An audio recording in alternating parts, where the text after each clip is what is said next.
Bonjour et bienvenue à cette méditation du dimanche. Et aujourd'hui, je voudrais partager avec vous un sujet peut-être un peu brûlant pour certains.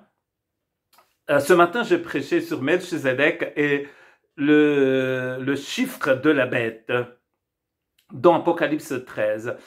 Je ne vais pas parler de Melchizedek parce que les méditations sont beaucoup plus courtes que le message du matin. Mais je voudrais bien parler de la marque de la bête, au chiffre de la bête.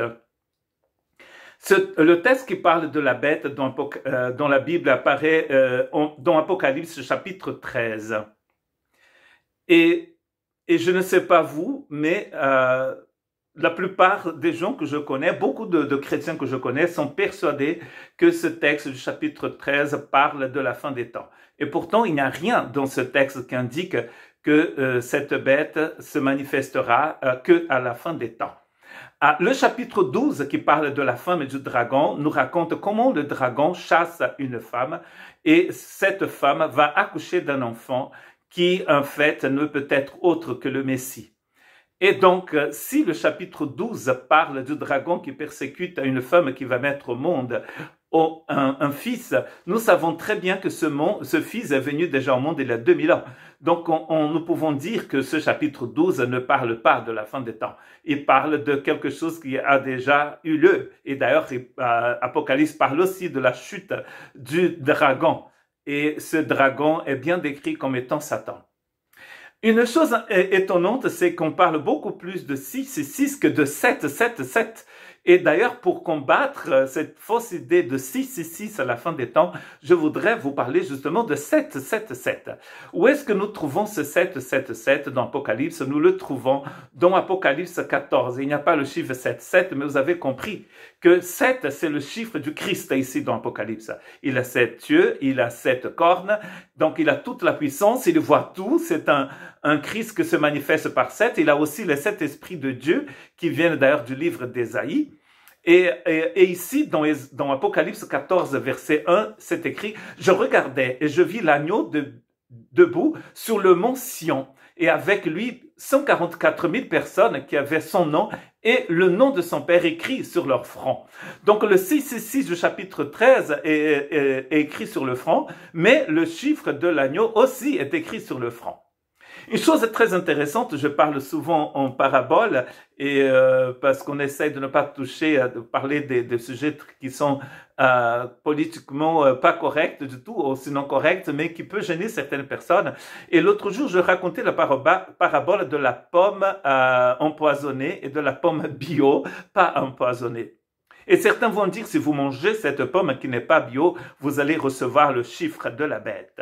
Ou si vous mangez des pommes bio, vous n'appartenez pas au Seigneur, etc. Est-ce possible que quelqu'un qui a la marque de l'agneau puisse recevoir la marque de la bête? C'est ça ma question pour aujourd'hui. Parce que qu'est-ce que c'est que finalement la marque de la bête et comment on la obtient? Est-ce que vous pensez qu'en mangeant une pomme remplie de pesticides, vous allez attraper la marque de la bête?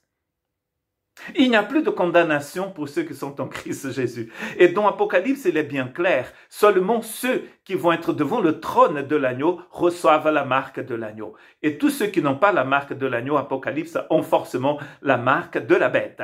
Lisons Apocalypse chapitre 7, versets 3 à 7.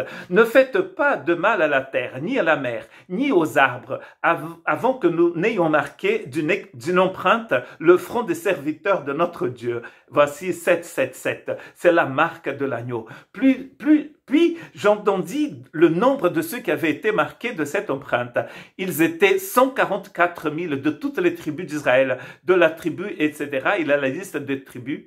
Et ensuite, dans ce même chapitre 7, on va trouver cette foule devant le trône de l'agneau. Nous avons déjà compris que 144 ici, et comme tous les chiffres d'Apocalypse, c'est symbolique. Par exemple, l'agneau n'a pas 7 cornes, n'est-ce pas? 7, c'est la perfection. Et les cornes, c'est la puissance. Donc l'agneau a toute la puissance.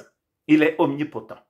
Donc on comprend que 144 000 ici ne sont pas en fait 144 000, mais c'est la totalité de ceux qui vont être devant le trône de l'agneau. Parce qu'ensuite, dans le même chapitre, et je vous rappelle que la Bible n'a pas été écrite en chapitre, donc dans le même contexte, on va trouver ces personnes devant le trône de l'agneau et ils vont chanter un cantique nouveau à l'agneau. D'ailleurs, dans le chapitre 14, c'est écrit qu'ils chantent un cantique nouveau. Écoutons ce qu'il dit Apocalypse chapitre 14.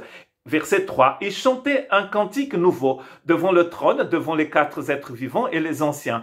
Personne ne pouvait apprendre ce cantique, excepte les 144 000 qui avaient été rachetés de la terre. Sont ceux qui se sont pas souillés avec des femmes. En effet, ils sont vierges et ils suivent l'agneau partout où il va.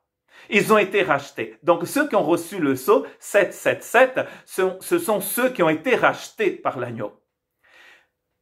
Dans Apocalypse et dans toute la Bible, soit vous avez la marque de l'agneau, soit vous ne l'avez pas. Et quand vous n'avez pas la marque de l'agneau, vous avez la marque de la bête.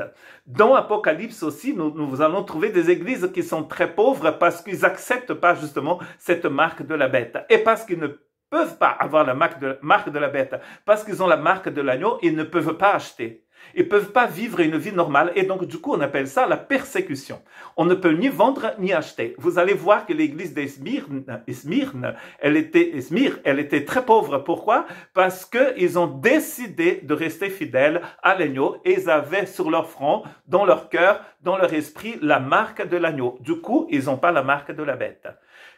Dans le texte d'Apocalypse a un sens pour les chrétiens de l'époque parce qu'il était bien pour leur époque. Rien dans ce texte ne dit que c'est un texte pour la fin des temps. C'est un texte pour eux, c'était un texte pour eux, et c'est un texte pour nous. Quelle marque avez-vous dans votre vie? Celle de l'agneau ou celle du diable?